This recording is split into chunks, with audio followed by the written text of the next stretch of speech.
মাহমুদুল্লাহর batting ঝড়ের পরেও কিন্তু বাংলাদেশকে লজ্জাজনকভাবে পরাজয় বরণ করতে হলো। এর কারণ হচ্ছে বাংলাদেশের বোলিং লাইন আপ। আজকের বাংলাদেশের বোলিং লাইন আপ একমাত্র সাকিব মুস্তাফিজ ছাড়া আর সবাই মনে করেন স্বর্ণ ছাড়া বোলিং করছে। সবাই 10-এর উপরে রান খাইছে। জিম্বাবুয়ের মতন দলের সাথে সাইফুদ্দিন যদি 4বার 55 রান খায় তাহলে পড়ে কত ভাই বিরাদার? তাহলে পড়ে কত? জিম্বাবুয়ে এগেনস্ট ইন্ডিয়া, অস্ট্রেলিয়া বা পাকিস্তান না। তাই সাইফুদ্দিনের মতন অলরাউন্ডার আশায় বিশ্বকাপে যাওয়াটা হবে বোকামি। কারণ যখন অন্যান্য দলগুলো আসবে, বড় বড় দলগুলো আসবে, অস্ট্রেলিয়া, ওয়েস্ট ইন্ডিজ, ইন্ডিয়া, এদের সামনে বল করতে গেলে সাইফুদ্দিনের মতন বলার মনে করেন 4 ওভারের সামনে নিম্ন 45 রান খাবে। তাই মনে করেন যে না পারবে সাইফুদ্দিন, মানে বল করতে ঠিক মতো না পারবে, প্রপার ব্যাটিং করতে। তাই এইরকম অলরাউন্ডার নিয়ে কোনো লাভ নাই, এরকম অলরাউন্ডার নিয়ে কোনো লাভ নেই। আমি বললাম আপনাদের, হয়তো আপনাদের খারাপ লাগতে পারে, ভালো লাগতে পারে, তবে দেখবেন সাইফুদ্দিন বিশ্বকাপে কেমন পিটানি রাখায়। আজকে বলাররা সবাই যখন ব্যর্থ তখন কিন্তু মুস্তাফিজ, সাকিব আল হাসান দুইজন কিন্তু ফুল মানে আলাদা, ফুল আজকে আলাদা। মুস্তাফিজ, সাকিব আল হাসান, মুস্তাফিজ আজকে 3 ওভারে 18 রান দিছে, কোনো উইকেট পায়নি মুস্তাফিজের রান। কিন্তু সাকিব আল হাসান 4 ওভারে মাত্র 9 রান দিছে, মাত্র 9 রান, 1 উইকেট আছে সাকিব আল হাসান।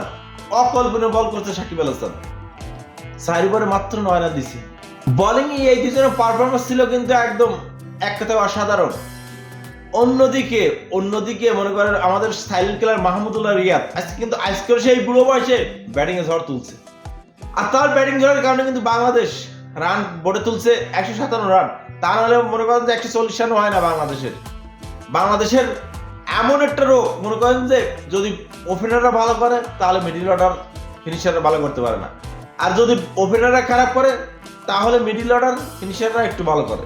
মানে কোনোদিনও মনে করেন যে তেমন ভাবে যে প্রতিদিন যে ওপেনার আজকে ভালো করছে, যেমন মিডল অর্ডার না পারলেও ফিনিশাররা জ্বলে উঠুক, এরকম একসাথে জ্বলে ওঠে না বাংলাদেশের সোনার ছেলেরা। জিম্বাবুয়ের ক্যাপ্টেন সিকান্দার আজ কিন্তু টস জিতে প্রথমে বল করার সিদ্ধান্ত, জবাবে ব্যাট করতে এসে বাংলাদেশ, আর বাংলাদেশ ব্যাট করতে এসে কিন্তু 9 রানের মাথায় 2 ওপেনারকে হারিয়ে বসে সৌম্য সরকার, তানজিম তামিম।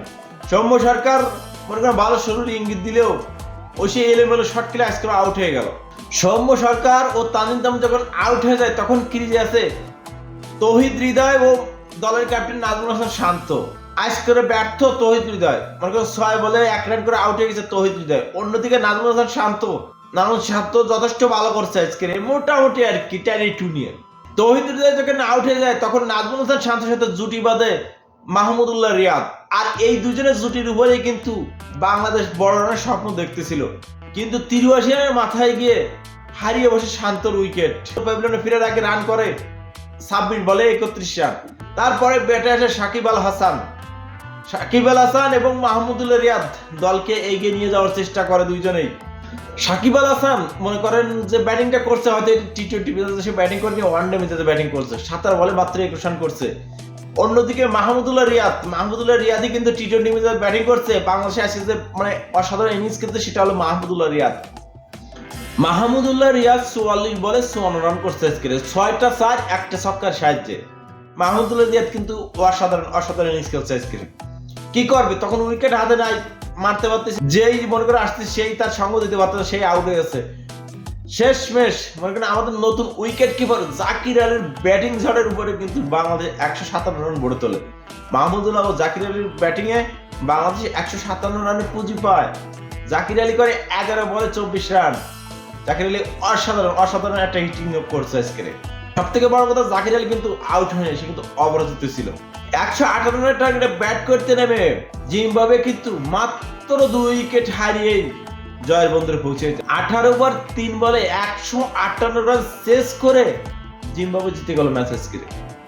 বাংলাদেশের বোলিংদের কোনো বাদ দেয়নি আজকে, একমাত্র সাকিব মুস্তাফিজ ছাড়া আর যারা বল করছে এরা মনে করেন থাকতে আর বল করছে। বিশেষ করে সাইফুদ্দিন আজকে যে বলটা করছে তা মনে করেন বাংলাদেশের স্বপ্নটাই ভেঙে গেল আজকে। কিন্তু এই এখন জিম্বাবুয়ে যদি 4 ওভার 55 বিশ্বকাপে কিন্তু কি অবস্থা হবে?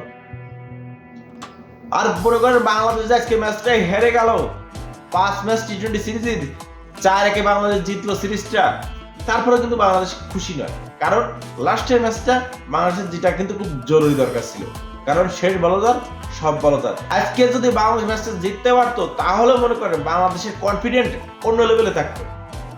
কিন্তু আজকের ম্যাচটা যেভাবে হারছে বাংলাদেশের বোলিংদের কনফিডেন্ট কিন্তু একদম নিচে নেমে গেল আজকের। বিশ্বকাপের প্রথম ম্যাচটা তারা কিভাবে শুরু করে সেটাই দেখার বিষয়। তো ভাই ব্রাদার, আপনাদের যদি কোনো মূল্যবান মন্তব্য থাকে তো অবশ্যই কমেন্ট বক্সে করতে পারেন। ধন্যবাদ, সবাই ভালো থাকবেন।